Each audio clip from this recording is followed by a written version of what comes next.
Broadcasting from the business capital of the world, this is the Podcast Business News Network. This is one of those things that we often take for granted when we're driving down the highway, freeway, road, that things are safe with the other vehicles, especially those transporting things.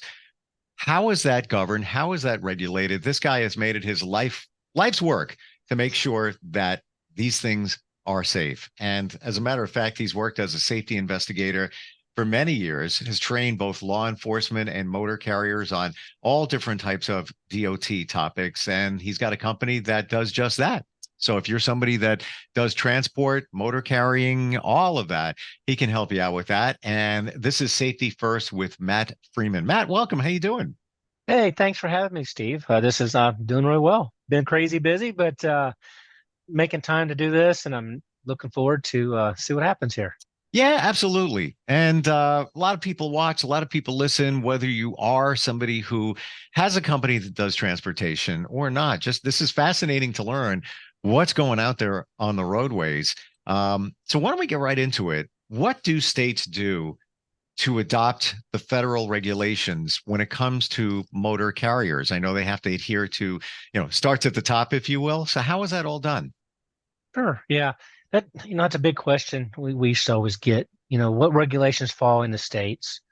So a lot of states, they've had their own regulations built into their state statutes. But as far as I know, all the states in the country have adopted either all of the federal regulations or some part of the federal regulations into their state statutes and how they abide by their motor carrier laws.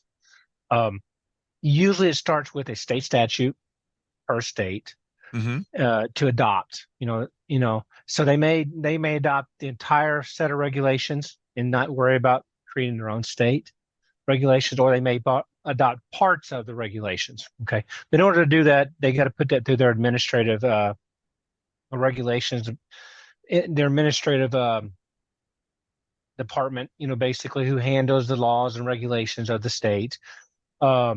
That will, decide who will govern that.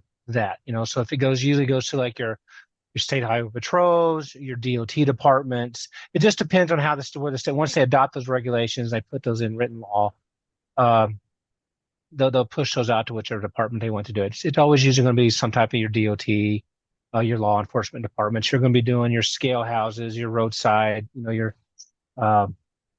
everyday troopers, depending on what they do. They set up different setups. Normally you'll have like your roadside, it does commercial enforcement only to regulate those laws that they've adopted, or they will also, have,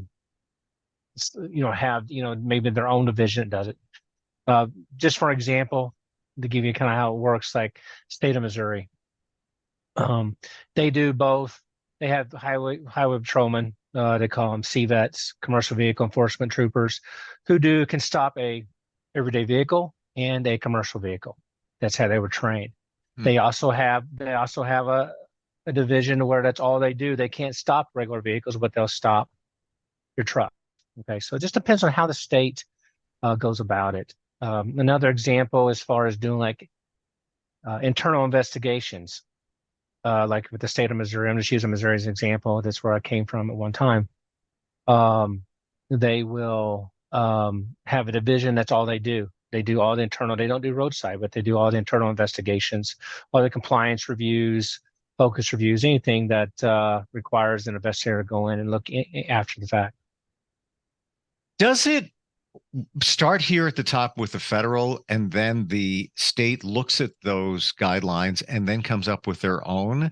Or do the states have to adhere to a lot of what the federal has come up with?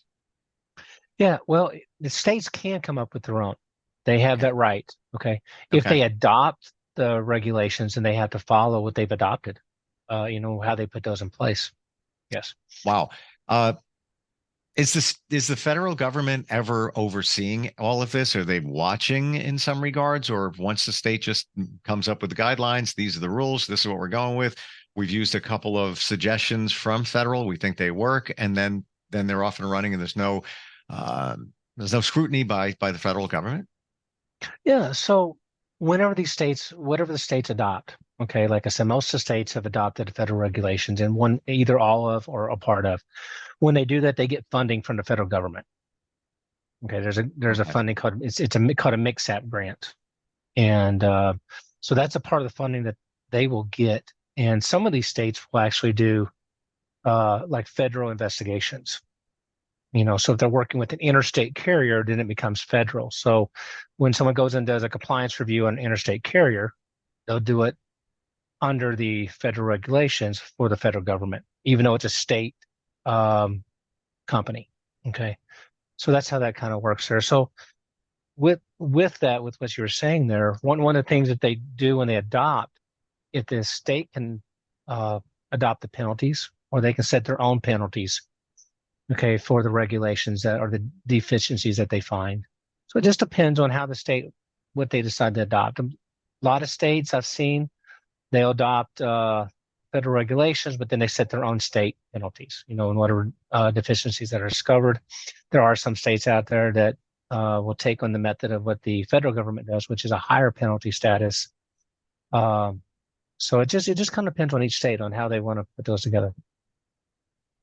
When does the national get involved? Let's say there was an accident, and that would be, I guess, the NTSB would come into take a look at things, oversee, investigate. Mhm. At what level does federal get engaged with an accident? Typically, the federal will get in on any interstate company. Okay, if it's an interstate involved accident, the feds have full control over that. Hmm. They may have their state partners come in and assist them with it. It just depends on who's available, but that's when the federal side comes into it. The feds regulate anything that's interstate commerce. Okay, drug and alcohol, CDL, and hazardous materials are the three that they will always oversee. Any placable amounts of hazmat. Okay, those will always be federally regulated. Hmm. So you know so most of the time the states handle their own, even if it is a interstate company, because there's only so many federal safety investigators. So they use the state partners to help them with those other cases that come up. Give us some of and pick a random state or two, some of the guidelines that are out there that help protect the rest of us on the roads. Some of the Wow, rules, some of the regulations. oh, Yeah, you, you know, I've been in many states to where uh, I've always been happy to see, just because I come from the federal side and the state side. But when they adopt all the regulations, it makes it, to me, it's a lot easier because you're following one book and not two separate sure. rules and regulations. Um, for example, uh, some certain states may require certain inspection stickers where some states don't. So there are some states that can be more stringent than others. You can't be, so to kind of answer that question, you can't be less stringent than what the federal government is. Okay. Gotcha. So if you're adopting the regulations, um, now you can set your own penalties and things, but you can't be any less than what the federal regs are. Okay. Um, and most states are like that. I mean, that's part of doing the funding and everything else. They have a strict, line to follow, because if they don't follow those, there are chances that, depending on circumstances, they could lose that funding. So they have to follow those guidelines pretty well, and that's all states. Some states, just give you an example, mud flaps. You know, those are a state regulation. Okay, not a federal regulation. Um, you also have like your dump trucks, just some everyday stuff you'll see that have the covers over the back of the dump. Mm-hmm. Those are usually municipality regulations, state regulations. Not every municipality or state requires that. There's been times, I just use that one just an example because it's very common. Uh, Folks would call in and complain when I was in the enforcement side and say, "Hey, going down the road, these rocks flew out, hit the front of my car. You know, there's nothing that they can do about it if there's not a rule in place for the fact that there's not a cover on there, just as an example. Sure. How deep do they get? Let's go back to the mud flaps. When the Yeah. regulation is put in place, all right, the said vehicle must have mud flaps. Do they stipulate the size, the material? If it says something, can it say something? How deep do they get? Yeah, each state has different regulations on the size of the mud flaps. Okay, Wow. there is a set size. I don't have that on top of my head here. No, I I don't should expect you. I should don't know it. expect you to because But it's very detailed. But I just wondered if yeah, they, if they're yeah, that picky, if you will. sure. Even with now they have something out there. It's called wheels back. Um, with the vehicles that where their axles are set back towards the back of the trailer. Because of all these accidents, it's happened in the past years for rear end. The vehicles going underneath the trailer. So there's been set things where if you don't have wheels back, which is a set limit of where the axle's got to be before, so if the car goes under, it's going to hit the tires and not go all the way under without having a bumper. So there's different laws into that, and I'm just kind of being very general with that one. We can get very Sure. detailed with it, but there's just little things, and now something like that is being enforced more now than what it has in the past. It's always been a regulation, but obviously when things start happening, everybody starts paying attention to the rules and regs, and that's where the focus comes from. Yeah, and I just bring that up to really illustrate how important this is, that it goes into detail. So if you're somebody that has a company that is a motor carrier company, transports all of this, that you got to make sure you're doing it right, because gosh forbid something were to happen. Now you're liable in terms of personal injury, lawsuits, but then fines from the municipalities and potentially even the federal government. Mhm. Right down to mud flaps. God, what if Yeah, something would have happened? yeah. It's those little things when I'm teaching my classes. I always talk about uh, the trickle effect. It don't ever trickle down; it trickles up, and it's always those little things that you're not checking, you're not looking at that can cause, and Yeah. you trickles into something big. That's kind of how it goes. It seems like in the safety world, not everybody agrees with the safety regulations, with everything that's there, but they're there for a reason, Hmm. and you got to respect that. Um, it seems like the first thing some have overlooked in the past is the safety side. Um, but once you start seeing accidents and things accruing, then everybody's like, hey, we need to pay more attention to this. And the rules save lives, irregardless if we agree with them or not. Are there some out there that you just shake your head at and go, why is that a rule? But it's still a rule, and you got to follow them, like anything else. Sure.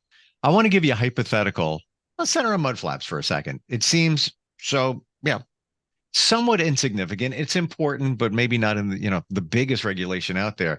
What if a car was following a truck, Mhm. and the car actually had video recording software?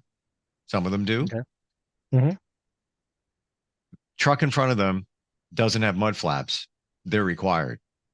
Okay. Big rock gets kicked up from one of the wheels in the back, goes through the windshield, hits the driver. Driver crashes. There's a death that occurs. It's actually on video.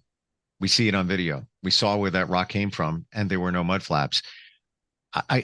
We can't say legally what's going to happen here, because that's in a court of law. But what is your feeling in terms of penalty or responsibility and all of that in a situation like that? No, absolutely. First thing they're going to look at, and we'll just use the mud flaps as an example. Yeah. Okay. If there's mud flaps on there, what could that have prevented that incident? Possibly, right? Hmm.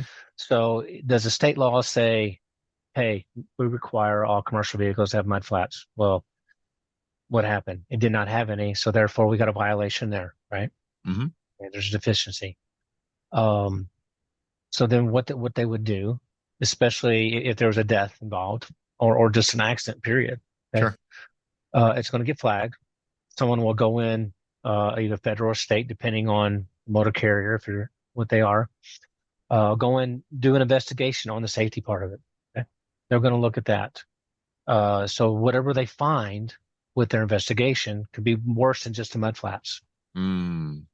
See, so now it could trickle up. So now they're looking at everything because of something minor. It just created something large. So Wow. that's how that works. Now you got the feds. Let's say it is a federal case, okay, a federal investigation. You don't only have the penalties that are going to come down from what's found during the investigation. Now you also got to worry about the lawyers, the legal side of it, who gets involved outside, and that's where it gets very, very expensive. And you're looking at sometimes some of these cases are way up in the millions, depending on the incident, the circumstances, and who all gets involved. And it's not the federal government you got to worry about. It's all the other legalities and the lawyers and attorneys that get involved with that. Mm. That's what hurts a company for one little mistake that trickled into something pretty massive.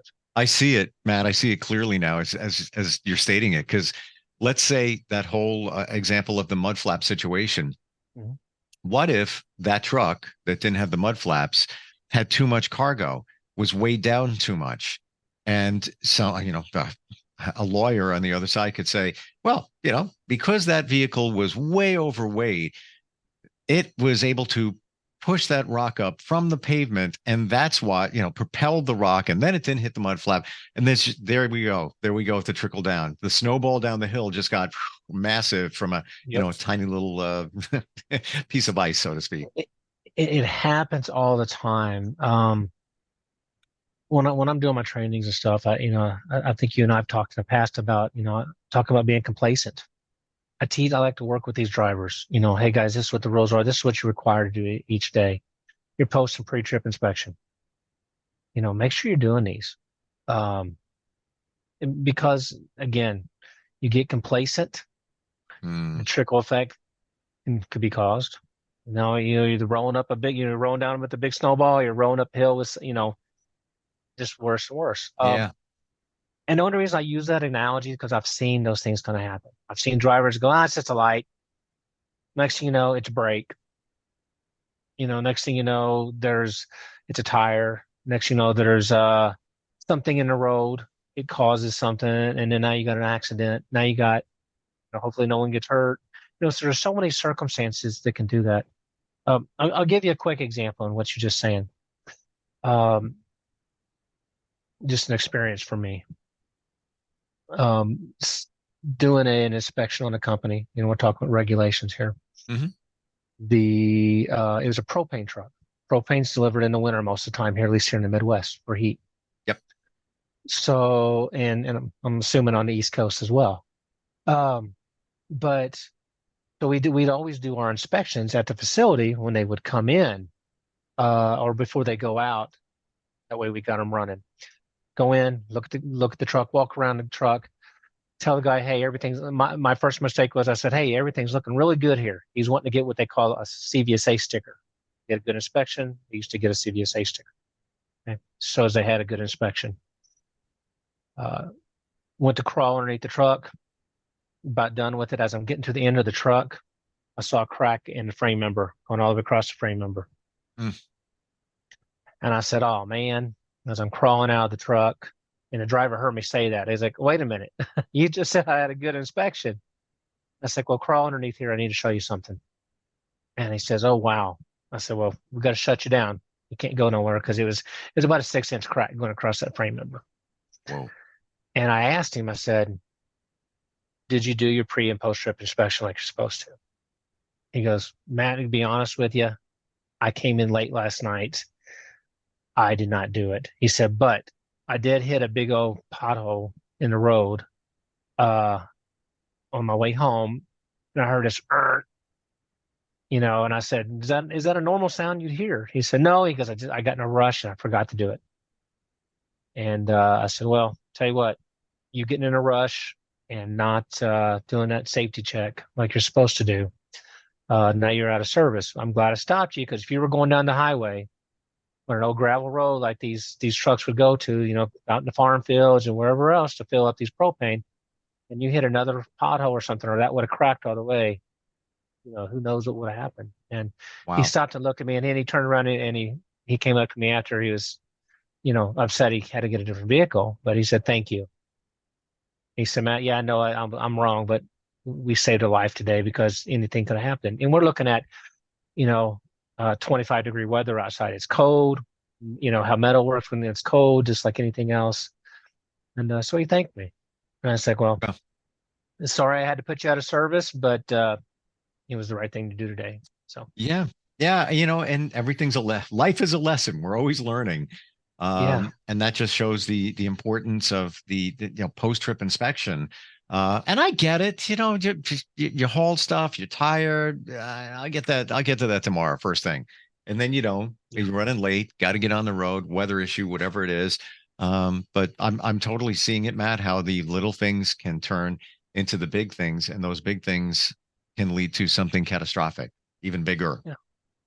Yeah, and that's to go back to our subject here with the federal regulations.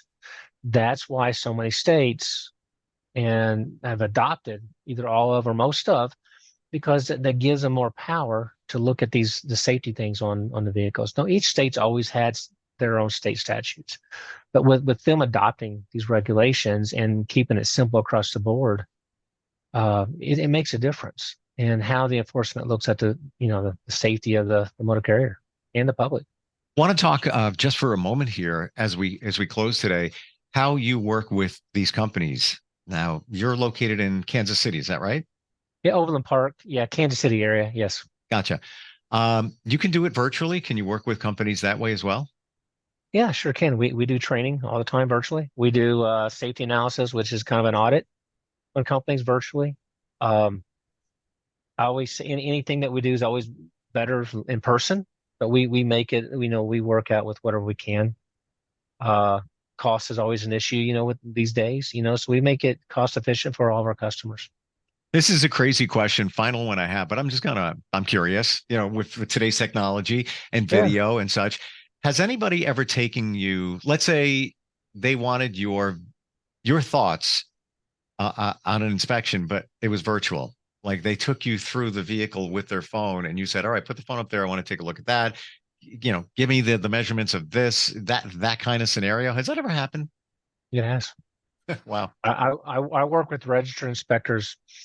They're the ones who do the inspections on the cargo tanks. Okay. You see the numbers on the side of the tanks. Yeah. That's what those are. Those are inspection numbers, annual inspection numbers. Okay. So yeah, I've had many of my customers call me and say, hey, I got a problem here. So we'll get your phone out so I can see it. And then we can work through the problem sometimes. So yeah, we get that all the time. Or if anyone calls me, I'll say, can you send me a picture? Mm-hmm. Because you need a visual to see what they're talking about. And then the next thing we'll say, hey, let's get the regulations out. Let's see what we can do here. Amazing.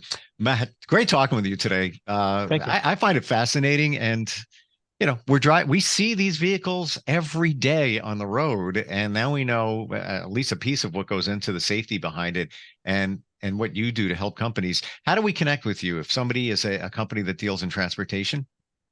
Yeah, you can give me a call at 573-416-8203. That's my direct number here.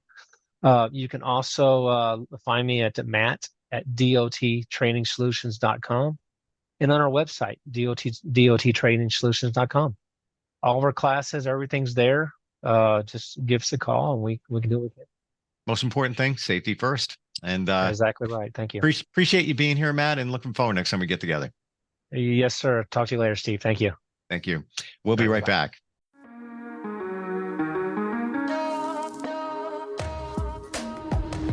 Broadcasting from the business capital of the world, this is the Podcast Business News Network.